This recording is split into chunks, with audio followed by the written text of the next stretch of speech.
Hello and welcome. This is the Climate Voices podcast and I'm your host, Omesa Mukaya. This is a show that is bringing together different climate champions that have been working in different areas, ranging from research, from academia, to people who have been working with frontline communities in addressing the climate crisis, to share positive stories such that everyone gets to understand what is happening in terms of addressing the climate crisis. So today I'm joined on the show by an amazing guest that has a breadth of experience and depth of knowledge in the areas of addressing climate through the lens of adaptation and resilience building. Professor Carr, welcome to the show.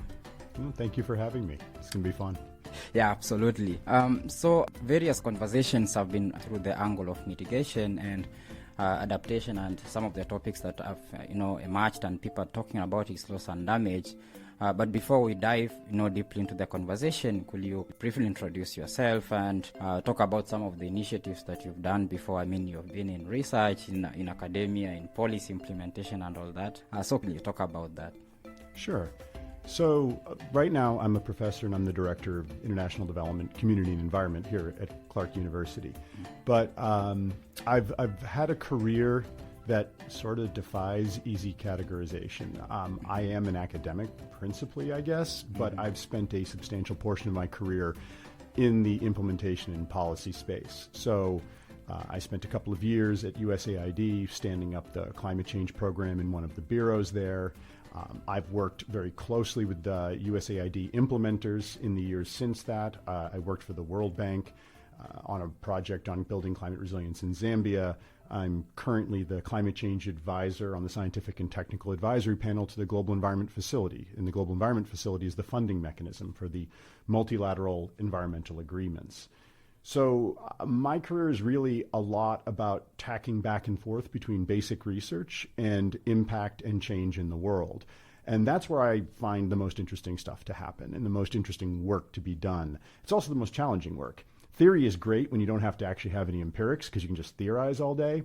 And just doing the same thing over and over is easy work, but it may not actually lead to better outcomes. So when you crash those two things together, usually you generate a lot of tension, but then you also tend to generate a lot of really cool outcomes. So maybe that's a decent starting intro.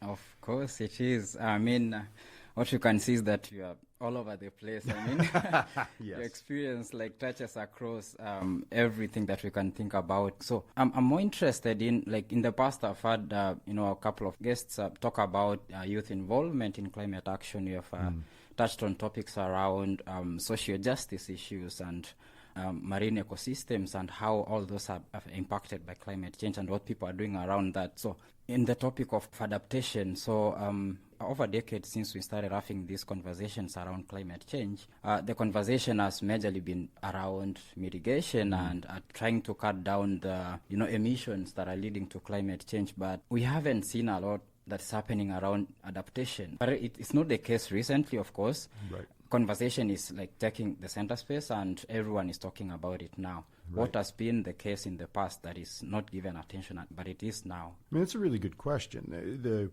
So climate change as a policy challenge emerges really in the late 1980s. I mean, in the scientific community, people have been thinking about this since the late 1800s. We knew that greenhouse gases were a challenge.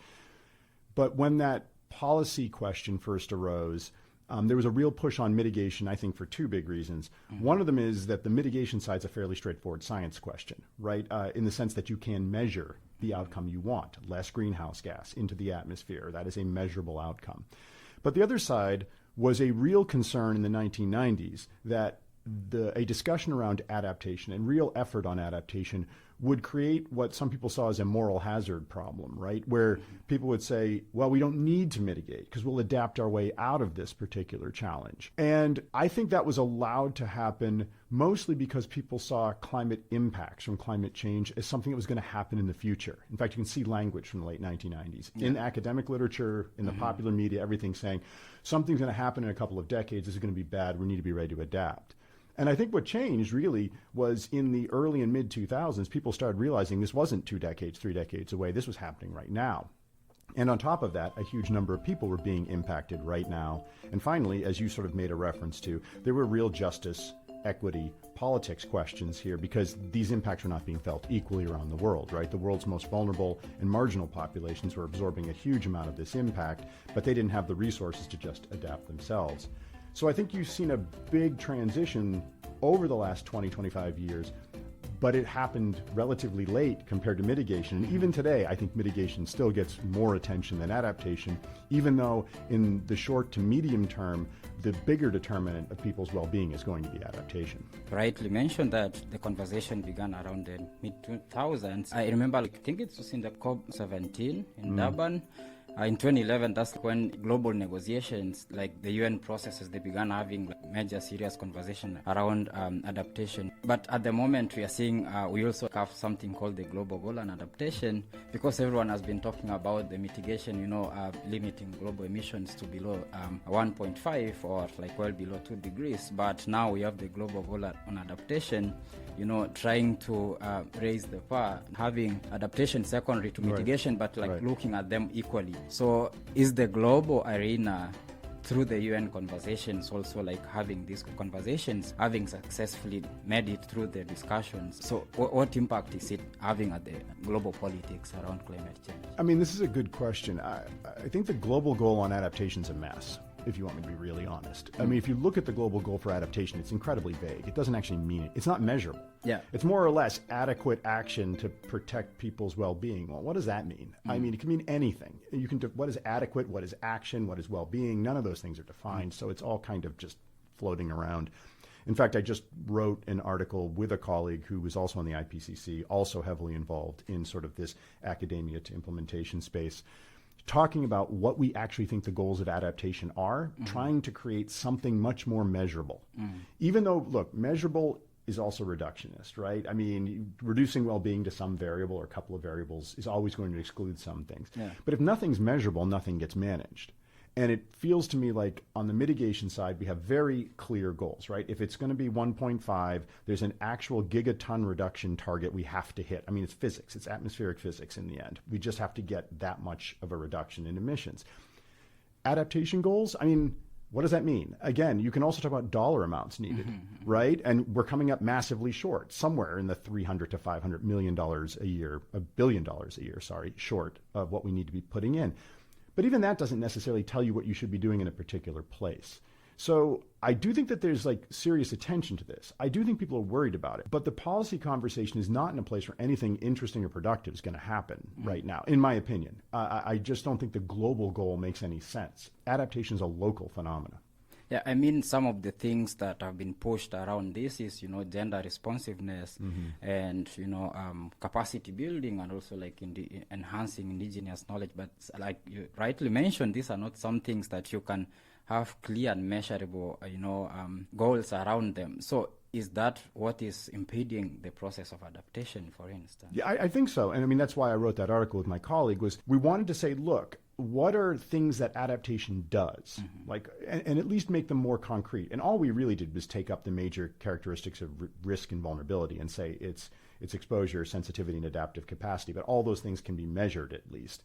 Because when you have goals, you can build theories of change. Then you can say, by empowering women, this will happen, leading to a reduction in sensitivity to a climate impact or increased adaptive capacity. But if you don't have a clearly stated goal, you can't build a theory of change. And then the risk is you talk about gender empowerment, you talk about indigenous knowledge, you talk about these things that actually are important, but you just tokenize them. They just become things that you say, but there's no actual clear reason for why you've brought this stuff in. And therefore, it doesn't actually change anything, right? It just becomes an extra data point laying around. It's a bit like gender disaggregated data. Why is the data gender disaggregated? What do you get from that? I think that is a significant challenge for us to be thinking through. Why are we doing what we're doing to get what outcome? Right now, I don't feel like that's a very strong conversation anywhere, by the way. I don't think that there's a bilateral donor who has this right, let alone the global conversation. Talking of bilateral donors, you mentioned that in your introduction that you have also had an opportunity of working with, for example, the USAID. I know they involved in a lot of projects, especially in sub-Saharan Africa, in trying to enhance the resilience of the people, especially the grassroots communities towards the impacts of climate change. So And one of the things that we'll critically look at in trying to ensure that adaptation is achieved as well as mitigation is the issue of funding. At the recently concluded COP in Sharm el-Sheikh in Egypt, countries committed to, for example, like offering a number of couple of $1 million, which I don't think is sufficient enough to address those impacts. And given that there is actually not sufficient, mechanisms on how to hold accountable whichever parties are going to be involved in that. So is funding an issue in ensuring that climate adaptation is achieved? Yes. I mean, money obviously will determine what we can do and who can do it. And one of the challenges we have, again, this is an unlike mitigation problem, right?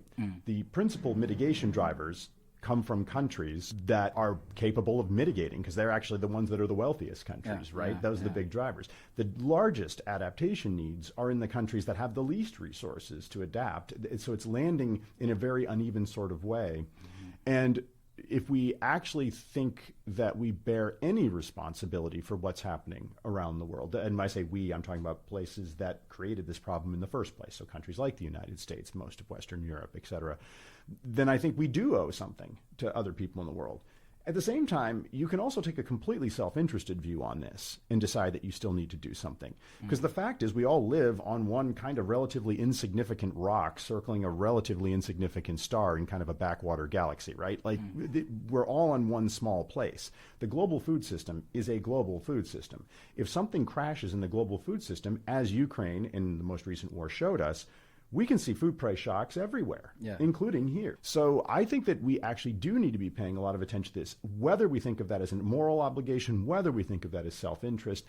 I can't come up with an argument for not worrying about this in other parts of the world. So that means, coming up with the funding.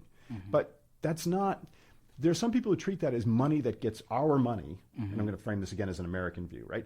Our money that gets dumped some other place. No, it's American money in American interest, if you think that American interest is to live on a safe, healthy, prosperous planet, right? I don't understand the difference between the national interest and the global interest on this particular challenge. So I do think it's well within our interest to lead on this, and I think you are starting to see movement in the United States on this, not as much as, say, in Scandinavia, but I think we are moving forward on this now. And I do, by the way, one other thing I'll just add to this is, this also relates to the issue, though, of measurables and targets. What are we giving $100 billion to? What are we trying to achieve with $100 billion? Because then we'd know exactly what are we investing that $100 billion in?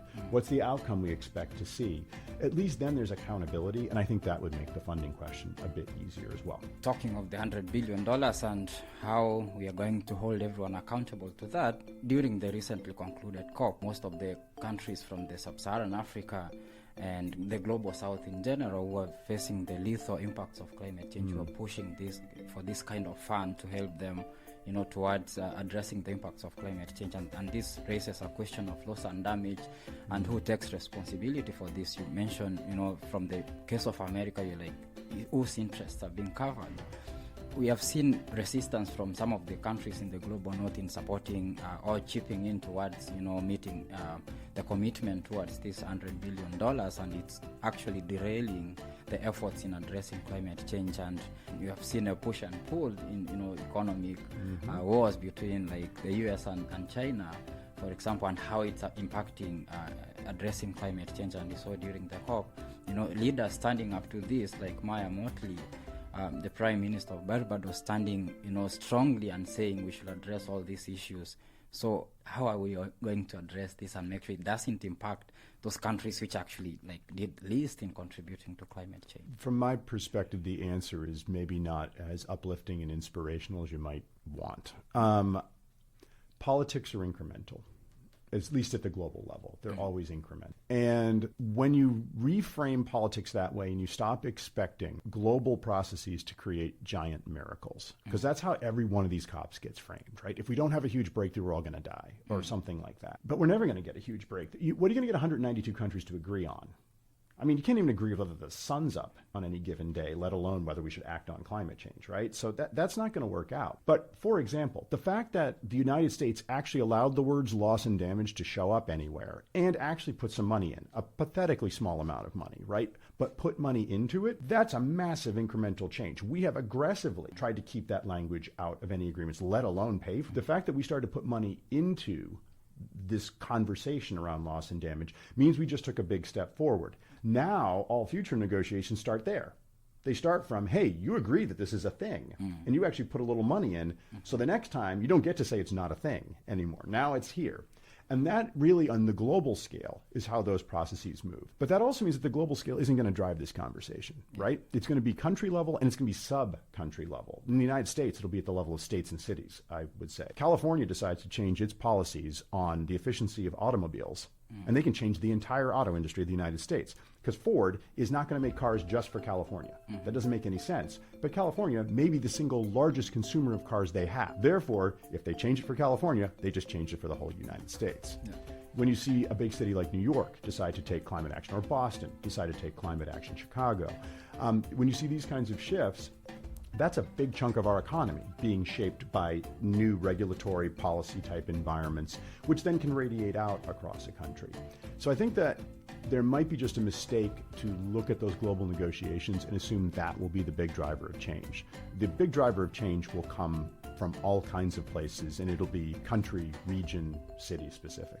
I've actually been so skeptical about looking at the global perspective in terms of trying to achieve the change that we want to see. And rightly mentioning that the US has actually taken major steps despite the noises that we hear of criticism and opposition towards climate action. I recently saw the signed by President Biden Inflation Reduction Act. There's a lot of money put into climate action.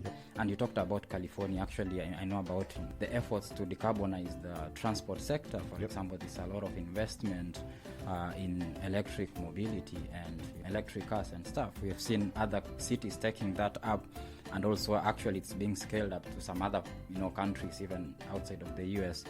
I really support the issue of addressing the climate at a national or even sub-national level, and that's actually one of the things that give us hope. So do you see the role of for example, cities in coming up with their climate adaptation plans, not even at the national level, but having, for example, city adaptation plans? Will it play a key role? Yeah, absolutely, for a host of reasons, including the fact that cities are just a smaller political scale to work at, and therefore probably easier to get to agreements, but also just the fact that more than half of the world's population lives in cities now, no matter where you are, right? Sub-Saharan Africa tipped over that several years ago. Show it's as early as 2030, population is going to go high. Oh, yeah. Moving to cities. It's going to be absolutely massive. So cities will be one of the central places to take this on, which raises an important issue, which is that the development agencies that tend to implement adaptation funds and to some extent mitigation funds generally are not heavily focused on cities right now. They are lagging the need in that development and now climate change space, and still kind of treating the global south as mostly agrarian, which is sort of funny because I'm a person who works mostly in agrarian settings. But I hopefully will be a dinosaur by the time my career is over, because I think that the bulk of people in the global south are going to live in cities. Therefore, the adaptation needs will be in cities. Therefore, the mitigation focus will need to be in cities. And as we pivot toward that, I think you can see an acceleration of solutions. But that is because those solutions will emerge for particular places in particular political settings that make that possible. But for example, getting the leadership of Lagos, Nigeria, and the leadership of New York City to, agree on what the right action to take is, well, it doesn't make any sense, right? Yeah, they're both coastal cities and they're both huge, but after that, they're colossally divergent in terms of experience, economy, all that other stuff. Lagos needs its solutions, and, New York City needs its solutions. But that kind of diversity, by the way, there's scientific support for that kind of diversity. If you go back to the Millennium Ecosystem Assessment, it was the first global assessment I was ever part of. Yeah. they modeled a bunch of different sort of future worlds. This is some very early scenario work that's now become quite common in these global assessments. And they ran a various set of these, and one of them was sort of, business as usual. One of them was one they call Techno Garden, where like the technocrats take over and we implement every good technical solution we know. And one of them was called Adapting Mosaic, and that was basically governance and solutions emerging at the watershed level, which is pretty small. Turns out Adapting Mosaic worked best in the models, even though it didn't mean we were going to have massively coordinated action. In fact, we could have very divergent action, watershed to watershed. You still got much better outcomes. And so there's an argument at the political level for why you do that, but there's actually an argument at sort of the biological science level for why you should need to do that. That gives me a lot of hope. You talk about cities. This is something I pick. It's development is happening, and what we consider agrarian, like we said in the global south, we are seeing development and shifting towards, population shifting towards cities. So that's not something that we can ignore. Is that development is happening side by side with climate change, and what we are trying to see is how development can happen, putting the impacts of climate change in mind. And one thing I know is that you're involved in the IPCC processes, and one of the working groups, working group 2, I actually looked it up, and I saw you contributed in the recently assessment reports, the 6 assessment reports, and you focus majorly into climate resilient development. What does that mean for the globe? Great question, because that has become a central concept in the climate change community, and really Working Group 2 is the one that pushed that forward in the most recent assessment. And that was the chapter that I was the lead author on, so I'll admit I have a conflict of interest here, but I still think it's really important. So climate resilient development is actually what seems like a really obvious concept, but I'll explain why it's actually really hard.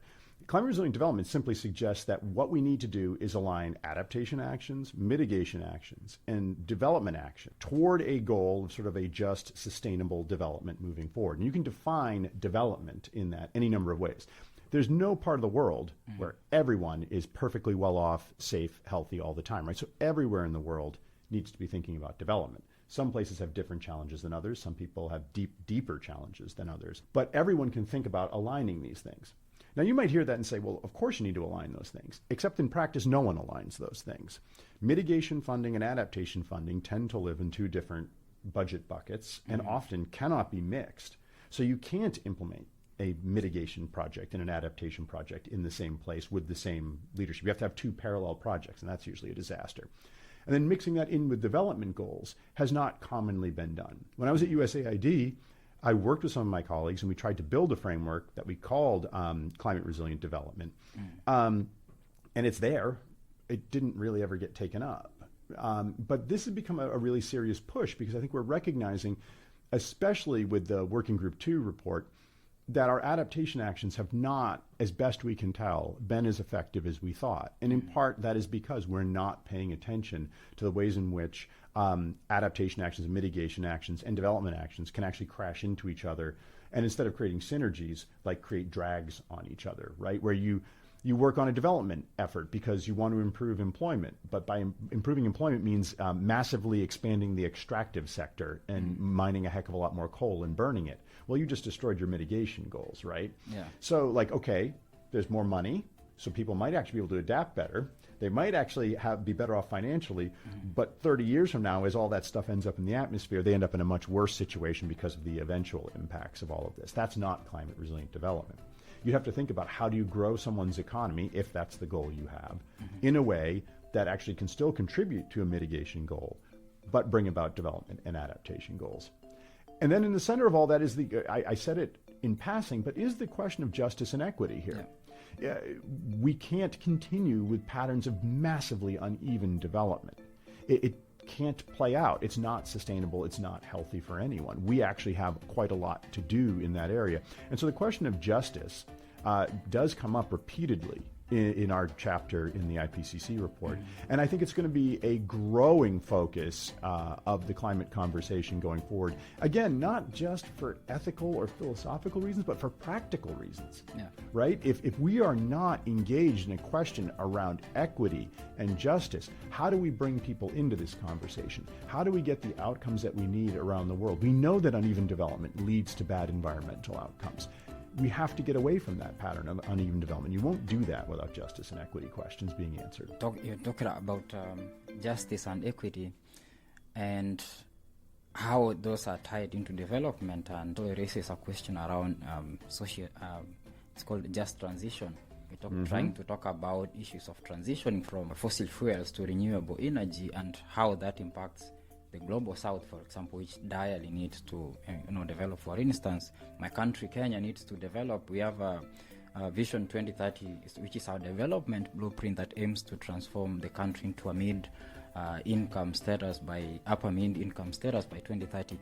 But here we are again talking about looking at the impacts of climate change through not using fossil fuels, investing in renewable energy, for instance, investing in, for example, if we're talking about food systems, trying to look at how everything is tied into the ecosystem, like trying to be conscious about the ecology. So how is it possible for some countries like my country to pull themselves out of poverty while also trying to conserve the environment at the same time? I mean, I think that's the central question we're going to be facing for the next 50 to 100 years. I mean, theoretically, that's been a central question for us to some extent for the last 80. If you think that development started in the post-World War II era, and I guess as a formal field it did, I think you could argue that a lot of its thinking goes all the way back into colonialism, but still we can say that there's a formal field here. If I had an answer, right, I'd be running large development agencies, I suppose. But then again, the people running those don't seem to have the answer either. I think that one of the big things we have to think about is what it means to talk about development on a finite planet. It is, under our current energy regimes and material regimes, it is simply impossible for the entire world to live as we do here in the United States. We simply lack the natural resources on this planet, and we don't have any other planets to mine at the moment. So we're not going to find a way to do that. So what does that mean? Well, it means a whole host of things, ranging from, ideally changing up some energy regimes, so renewable energies, but also, what if fusion actually came online? That might actually allow us to change up some of how we do stuff, providing cheap, near limitless energy for everybody. But in the end, I think it's going to fundamentally mean that we're going to have to think differently about how we live on the planet and what our relationship is to our lives on this planet and the material things around us. How much stuff do we need? What stuff do we really need, right? And so that applies to absolutely everything, from the consumption of consumer goods to the kinds of food we eat, right? I mean, do we really? The American food system is kind of terrifying. If you ever leave it for any length of time and then get to look at it from outside, we're killing ourselves with our food. It's really pretty terrifying. Even Europe is crushing us in terms of food quality. But, you go to places like you mentioned, I've done a lot of work in the global south, especially in sub-Saharan Africa. I'm living out in a village and I'm eating stuff that just came off the farm. No one's got pesticides. No one's using hormones. None of that stuff. I know where my food came from. And you know what? Generally speaking, I lose weight when I'm in West Africa, and it's not because I'm sick, it's because the food's that much better, right? I'm not eating garbage all the time. And I feel healthier. And I think that, and those folks where I'm working, they're not consuming $20 a day worth of food. They're growing it themselves, but it's, a couple of dollars a day worth of food. They are at a sustainable level of food consumption that isn't holding them back, by the way, that isn't limiting their quality of life. So I think we just need to be thinking through a lot of the systems that we're involved in, our energy system, our food system, but also in the end, our social systems and the things that we value, because that underpins all those other systems. Yeah, talking of food systems is a topic that I'm so passionate about. And looking back at how we used to grow food back in the village in Kenya and how food is grown at the moment, it brings the question of who is controlling the food systems. You have seen a case of, multinational corporations, the big corporations like Monsanto, Syngenta, DuPont, and all those controlling the seed industry, the agrochemical industry, and they're now moving into sub-Saharan Africa, for instance, in Kenya. Industrial agriculture is taking the center stage, and it all boils down to the issue of policy. These corporations influence policy-making processes, and if you look at who is controlling the agriculture value chain in most of these countries, is that the corporations have completely taken over. In the name of trying to, adapt to impacts of climate change and coming up with all those, mechanisms of introducing agrochemicals, growing food using agrochemicals, but initially these people could feed their own people using food that is grown in a healthy way, in an ecological way. Now, even in Kenya recently, they lifted a ban that has been there for like over a decade long on GMOs, for instance. It's now a thing in Kenya. It's the second country after South Africa to allow open cultivation and consumption of GMOs. Are corporations hindering the effort of the people in addressing climate change, especially in the food system, and leading to other issues? You raise a concern about health. Are these some of the challenges that we're likely to see in the name of trying to address climate change? I think the food system issue you're raising really points to the complexity of the challenge, right? Because in the end, what I see happening in food systems conversations, especially in climate, is a struggle around what knowledge is valid and whose knowledge actually counts. And that is fascinating and really frustrating from a science perspective, because you're seeing a lot of studies of things like, for example, agroecological farming methods. And the answer, by the way, around agroecological farming methods is that in some places in the world, they're at least as efficient as large-scale industrial, and they're better for the environment. In other places, by the way, they're not. But that has everything to do with the local environment, right? It's not one answer. But all of this is often shoved off to one side as sort of quackery, something crazy, crazy environmentalist, something like that. Because we've come to privilege a certain kind of thinking around production and science's role in that production, right? So we should be able to overcome soil fertility issues through better science, which we have translated into inputs that we shove into soil, not into better use of science to understand how to rotate crops on that land and maybe not use as much input. So there's really been a framing of the conversations, a very Western framing, in many ways a very American framing, although the Europeans do a lot of this as well, a very specific framing of the right way to produce enough food for the planet. And anyone who steps outside of that lane has a really hard time fighting their way back into the conversation. And so that gets then mobilized, right, by large corporations, because they're going to invest in certain areas where they're going to make a lot of money. They're not going to make a lot of money on agroecology, but they can make a lot of money on inputs. So of course they're going to be supportive of that discourse. And so now you have the economy lining up with a specific scientific discourse, or maybe the scientific discourse is lining up with the economy. I mean, these all kind of play together. And then politics comes into it because of course there's money in play, so there's interests and that sort of thing. And all of a sudden you end up with a discourse that says this is the right way to farm under climate change. This is the solution, and other solutions won't work. All of that said, evidence slowly but steadily works its way in. And as climate change becomes an increasingly significant challenge, as we have to look much more carefully at our food system because it will not grow fast enough to just allow us to keep doing what we're doing and feed the whole planet, we are going to have to start thinking about alternative ways of doing this, right? And just the fact that we're losing somewhere between 25 and 40% of all cultivated food in the world to either post-harvest loss or waste because we're not consuming it, that's a whole conversation that we need to have, which, by the way, doesn't work great for some food companies, because the more food you throw away, the more new food you got to buy, right? And so there's just a very complicated conversation here that it has many entry points, but it doesn't have one solution or one leverage point that I think actually works. I see cracks in that edifice, but I don't see it falling down anytime soon. Can it be looked at as a form of maladaptation? Because trying to come up with a solution using the inputs, I know they are fossil fuel intensive. It on the other hand, it's contributing to the very crisis that we are trying to solve and leading to other health impacts, to other ecosystem impacts. For example, all these end up into the ecosystem, the water channels, and it's all going into the people's body systems. So is it a form of maladaptation? And are there other maladaptation that are coming up as in the name of trying to address the climate crisis?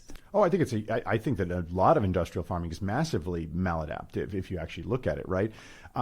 Dumping inputs, increasing amounts of input into increasingly infertile soil generally results in more of that input ending up in the environment. An awful lot of that can show up in the form of emissions. So you're going to drive larger greenhouse gas emissions. That's maladaptive. You're doing ecosystem damage. We see a lot of that even here in the United States, right, with runoff from fields affecting waterways, all that sort of thing. That's maladaptive.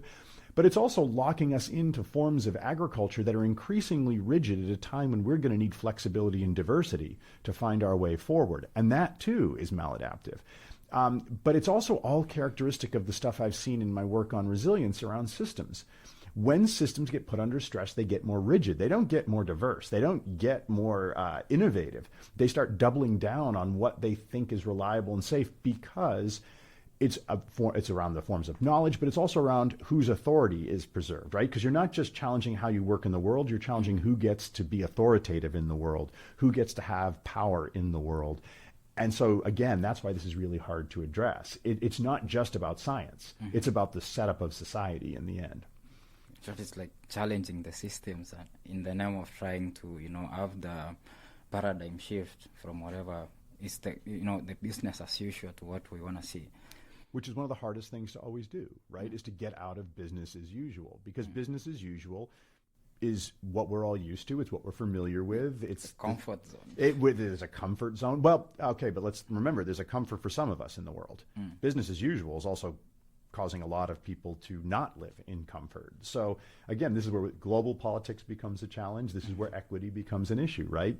Business as usual works great for some of us, but not for all of us. And if we're going to get to a place where a lot more of us are doing well under how we operate things like the global food system, we're going to have to make some very significant changes. But that requires understanding that other people live differently than we do and have different experiences than we do. And that's a hard thing, I think. Everywhere in the world, people know their own community. They know their own place. They don't necessarily understand the diversity of other places and experiences that are out there. Maybe that is something that we need to be thinking more about in terms of solutions, is just increasing the actual exposure of people to other people's lives and experiences, just to build empathy, if nothing else. But certainly, if you can get from empathy to understanding someone's experience, then maybe you can understand again why we have a responsibility to work with people and to bring about these kinds of transformations.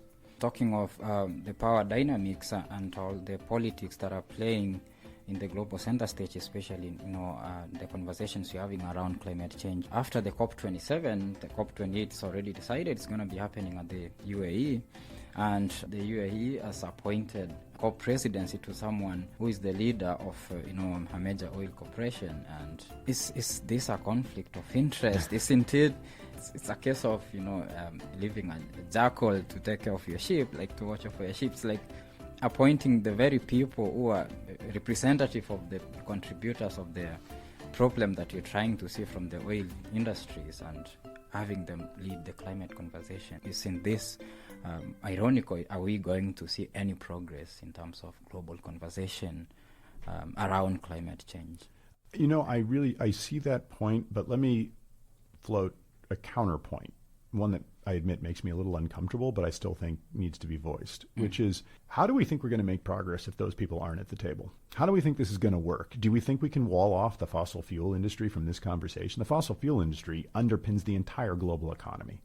If they're not in the conversation, we're done. That conversation isn't even happening, right? Because what are we going to do to move that around? They have enormous political power. They have incredible economic power. If they're not in the conversation, if we cannot somehow make them productive members of that conversation, then we're just talking to ourselves. And so that would be my first point. I don't necessarily think you have to put them in charge of the COP, okay? That's not great. That's my argument. We can have them, but having them lead the processes, that's what my concern is. Yeah, but that's really a question of, and this is the challenge that you and I and any number of other people face, which is we don't know what that internal conversation is, right? What was traded to get that person to be in charge? What did they have to agree to? What things are they going to let happen at the COP that maybe they would have worked hard to block, but now by doing it, I don't know what negotiations were in place there. The other thing is to ask sort of what the goals of those energy companies actually are. And I don't pretend to have insight here. I think that this is something, though, that we need to spend some time talking to people about. Because I remember during, I think it was the Millennium Assessment, I want to say someone, was it Millennium Assessment or was it GEO4? I can't remember, one of the assessments. Someone from BP was there. This is long before BP rebranded itself as Beyond Petroleum or whatever.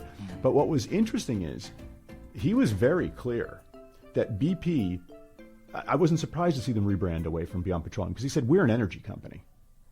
They didn't care if it was fossil fuel energy, solar energy, nuclear power. They didn't care. They just wanted to be in charge of the energy.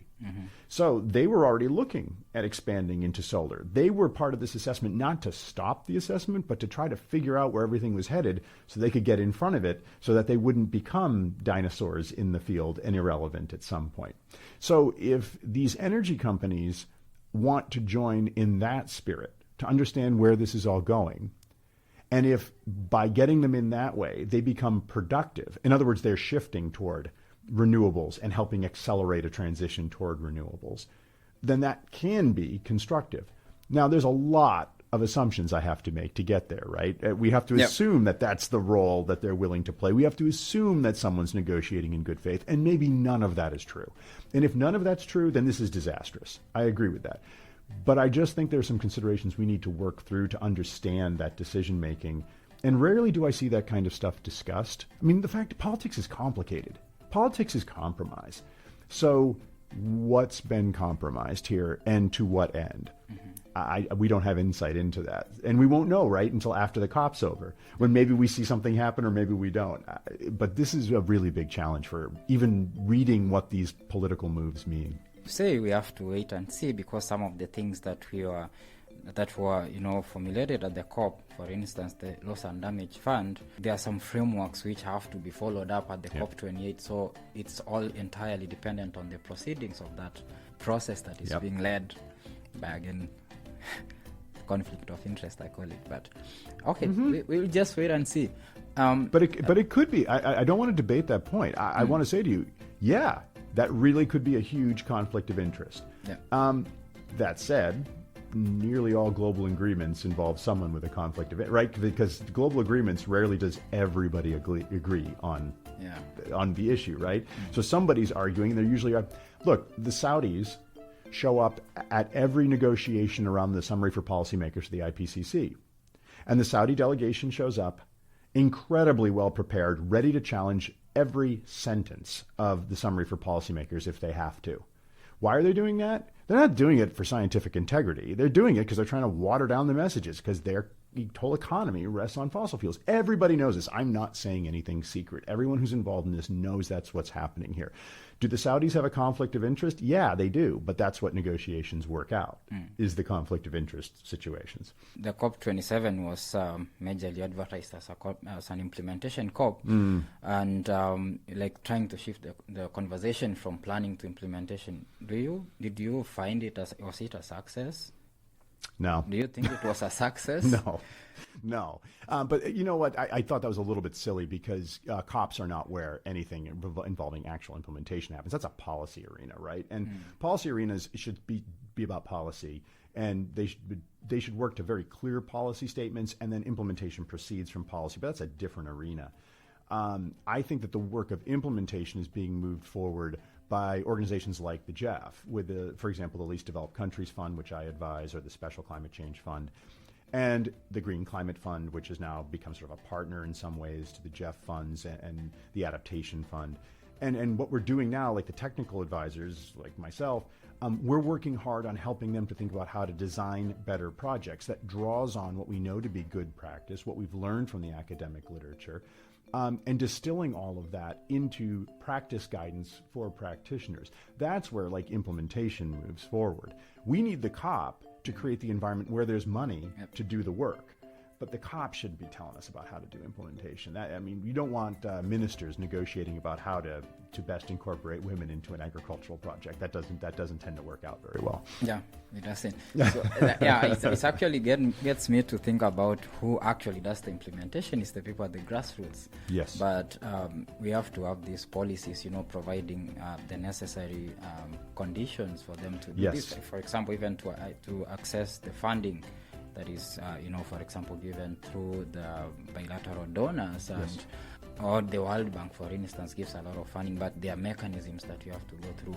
And this is where knowledge and your technical capacity, for instance, comes in advising how, for example, countries or organizations can get to get the necessary mechanisms for them to access this funding. So what I see is, and again, coming back to your role in academia, are we seeing a case of where people are working in silos? Is academia really playing a key role in addressing the climate crisis? Given you are someone who's been working in academia, in research, in policy, how do we get all this to have a conversation together and address all these issues all at once, like in unison, because we are facing the same issue here? Yeah. I mean, that's a question I think I spend a lot of time asking myself in my day-to-day work, because I mean, I do live in these different spaces, and I think part of the reason I live in these different spaces is because I don't think that academia is a solid foundation upon which to have a lot of impact. I think it is a place where you can do a lot of good and important work. Academia does generate that, right? Basic research that is really critical for understanding the challenge and potentially understanding solutions. But the translation of that into usable information, actionable information, or action, full stop, is really hard, and academia is not good at that on the whole.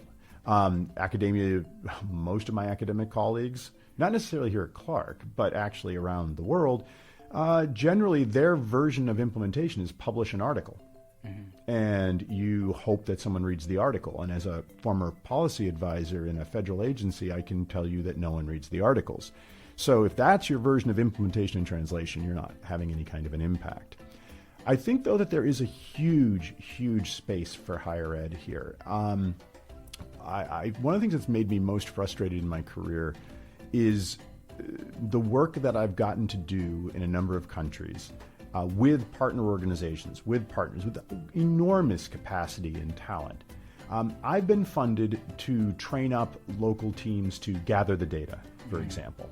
And those teams do awesome work. It's a lot of fun to train people. They often haven't done ethnographic work, so it's really cool to kind of work with folks. But we have had the hardest time getting anyone to pay for us to build the capacity of those same people to do the analysis. And that is what we absolutely need to start seeing happen. It is not okay, in my opinion, that I need to continually be brought in to places like Ghana or Mali or Senegal or the places I've been working the last couple of years to do that analysis, because no one there has been built up in terms of capacity. And that means a couple of things. One, that's something that higher ed's really good at, is capacity building. That's what we do. We educate, right? We build capacity. So either in using us to build those kinds of capacity building opportunities in different places around what we know how to do best, not to tell people what to think, but to help them in terms of how to think and what tools to use. The other thing that we need to do, the United States government used to do this, and it needs to get back to doing this, which is pay for the higher education of people from other countries who will then return to their countries and bring that expertise back with them and then become themselves engines of capacity building within their countries. This is measurable. If you talk to people who are involved in this kind of work at places like USAID, they will outright tell you that in the countries they've had the most success in working on these issues and partnering with the government, the partner on the other side had at least one or two people who had been educated through U.S. government funds to the PhD level, fully understood the issue, understood how to engage, and to bring the U.S. government in a productive kind of way, but also to make sure local partners were involved. When we do this kind of work, we create the partners at the other end that we need, and we empower people to come up with their own solutions. And if we don't do that work, it will forever be us, people like me, showing up and having to learn the whole context, right? And that takes forever. And then to partner with people anyway to figure out what's going on. It ought to be led by, in your case, Kenyans. It ought to be led by Ghanaians. And the fact that we haven't gotten there, I find incredibly frustrating. And I've said this over and over, and now I'm starting to sweat it as I get older, that like, if I'm 70 years old and I'm still absolutely necessary to get a project done, I'm going to feel a little bit like a failure in terms of my career. I would love to be superfluous to needs. I would love for people to invite me in because they find me sort of amusing, but not because they need me anymore. So that would be one of my goals. Yeah. But we need to change the conversation a little bit around the work we're doing, why we're doing it, and what would be efficacious. And instead of me showing up and saying, hey, deliver this climate information in a different way, maybe show up and say, hey, here's how to think about assessing people's needs. And here's how you can do that analysis so that you will continually be able to assess needs. And when I'm gone, you'll still be able to assess needs. That's the kind of change that I think I'd love to see. And I think that higher ed here in the US, whether we stay put here and people come to us or we go and partner with organizations in other parts of the world, that's a role that we definitely could play and build on. What I'm reading from that is, solutions coming up from people at the grassroots, for instance. It's bottom-up approach. Yeah, because I've had an opportunity of actually working on a DFID-funded project, like from the UK government. And one thing I learned from that is solutions come from the communities. Yes. They work in collaboration. You don't just go straight into the communities and tell them we're doing this and this. They work through, partnerships with, CBOs, local community-based organizations who know what the people are facing, what the people need. And you do a needs assessment, and people say we need this and this. You might go in there trying to give people books, but what they actually need is a dispensary. What they need is food, or what they need is something else. So all these solutions coming up from the people. So as we come to them, because we can have these conversations, we do this forever, or forever. But in the interest of time, as we come to the close. You mentioned that you have worked in West Africa, you worked in Zambia. Yes. Yeah. You've had an opportunity of working across the planet I can say in different countries, in different contexts. So are there some lessons that you pick from this that we can maybe scale up? Yeah, I mean, I think what you just said a minute ago is something that really I've taken away from all that work, right? That if you're, now granted, again, I work in agrarian settings, but I think this is probably true everywhere. People have plans. They have ideas of what they would do. I tell folks all the time, I've been doing this for 25, 26 years now. I don't know how many farmers I've talked to in different places. I've yet to encounter a farmer who didn't have a plan. Where if you talk to a farmer and say, if I gave you $50 US equivalent right now, what would you do? None of them sit there and stare at you. Yep. They immediately know what they would do. It's usually, I would go buy this many goats, and it would be this many males, this many females, and I would have more goats, and I would sell that goat, and then I would go buy this thing. That's the thing. It's not one step, right? It's like they've worked it out over several years and with contingencies. So people have already figured out what they would do. Why aren't we talking to them? Because they've thought this through for their context. They've thought about the contingencies in their context that I can't possibly understand because I just showed up. Yeah. Right? So I think that wherever you go, you're not going to get the same plan, right? A Malian farmer, up in one of the drier livelihood zones is going to have different plans even than a Malian farmer in a rainy zone, let alone a Ghanaian farmer who's on the coast and has plenty of water, and that's not the situation, and you can't even graze cattle, so you would never buy a cow in that part of the world. They're all going to have completely different solutions. So if there's one really big thing that I would say, it is figure out how to get down to the grassroots. But that, again, to me, is all about empowering people in the country. So empowering universities in those countries to do their own basic research within their own populations, empowering NGOs, empowering even government agencies in those countries to do that work. There's going to be deeper understanding coming from that context. There's going to be greater legitimacy if you're coming from that context than someone who just parachutes in from a Western country to try to just learn something like that. So I think that that's probably the single biggest takeaway. Trust people on the ground. They have ideas. It doesn't mean that they know everything. There's things that we can bring to the table. There's things that we can bring in partnership. My work on weather and climate information has really shown me that farmers know how to farm in their particular area, but they don't always realize what data could be brought to them. They don't realize what sorts of forecast could exist. So when you talk to them, you can get into a back and forth conversation where you don't have to dismiss a farmer. You can say, what if I could tell you? And they can come back to you and say, well, that doesn't help me. What if I could tell you this? Wait, you can tell me that? And yeah, I can tell you that. Well, then I would change the way I'm farming maize, because if I knew how long the season was, I would shift the variety I'm growing. Now we have a partnership. Now we have a conversation going that's really constructive. So that's where I think the most exciting things that have happened in my career have happened, is in those conversations where something emerges that couldn't have happened if it was just the farmer working on their field or me just showing up. It's in that conversation. Yeah. So that's what I would seek. Yeah, I mean, what I'm seeing there is the role of indigenous knowledge, because all these people, for example, in the area early warning systems, they have a way of telling whether, there's a shift in weather patterns. They used to see rain in this, month, and it's now shifting a couple of days earlier, and they know how they can tell and how to prepare early. And that can be very fundamental, in informing, for example, policy formulation processes. Yeah. Yes. So, any takeaway? Takeaway messages for anyone who's listening to this. So, the podcast just started a couple of months ago. It's not like 6 months old, but we already have audience in 20 countries across the world. So there are people out there listening who are in different contexts. There are people who are impacted by sea level rise, food insecurity. We have talked about. There are people who have been pushed away from their homes because of the impacts of climate change, and who are listening to this. What would you like to tell anyone who's listening to this? Yeah, so I've been working formally on questions of climate change for about 20 years now. Informally, I didn't realize I was thinking about adaptation back in the 90s, but it turns out I was. Yep. And I'm still an optimist.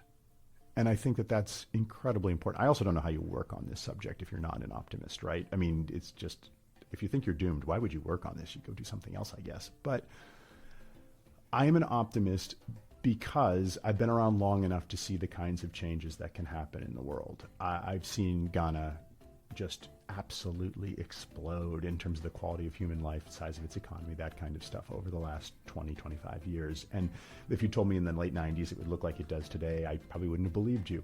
And so I guess seeing that kind of a transformation and recognizing we can change how we live. And I do see these conversations slowly but steadily shifting. And I also do see increasing capacity in other parts of the world, not just, in the United States or Europe, going to other parts of the world.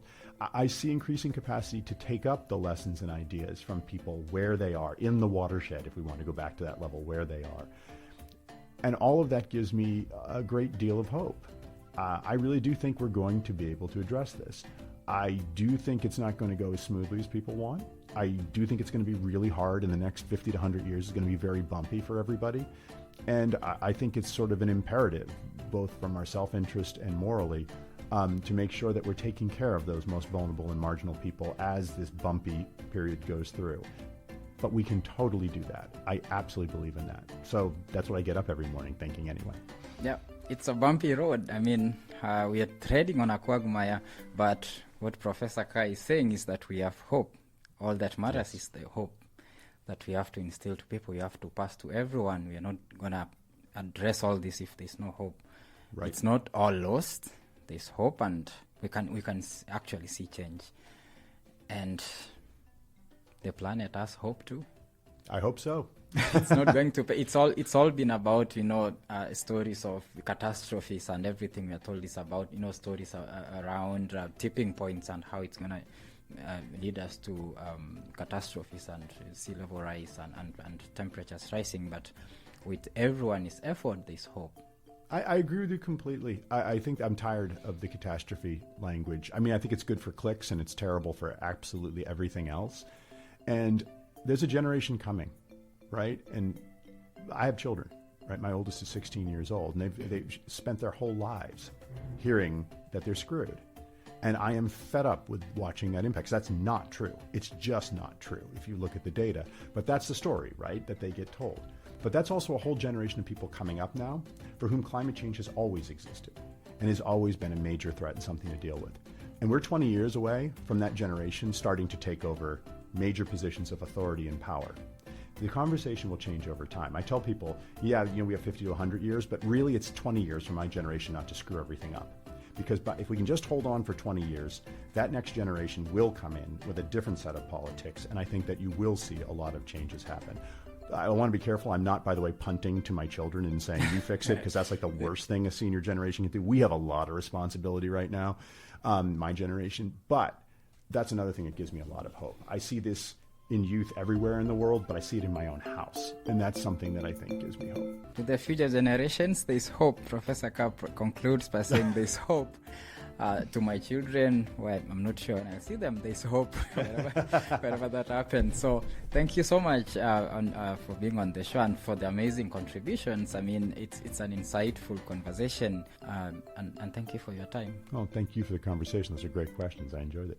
Thank you. So I've been your host, Omesa Mokaya. This is the Climate Voices, and as I always say, we are addressing the climate crisis one conversation at a time. Thank you so much. Until next time.